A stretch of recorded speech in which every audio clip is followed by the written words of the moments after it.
Hello guys, today we will learn about how to change our team name in Fantasy Premier League.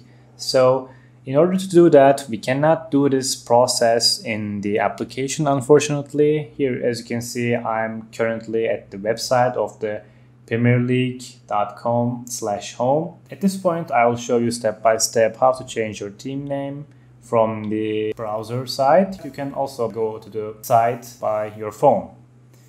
So yeah, let's start. As you can see, there is a tab called Fantasy here. Just click on the Fantasy. And here we are at the Fantasy homepage. Click Pick Team.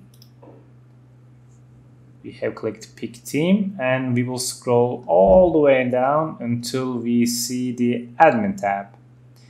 On the Admin tab, we can see the Team Details section. We will click on Team Details.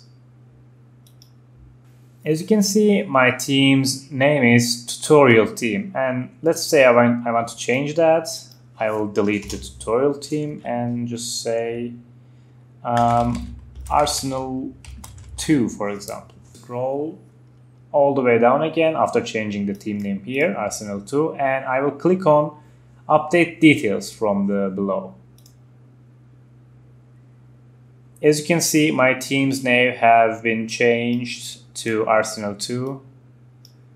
And that's all gonna be it for this video. I hope to see you guys in the next video.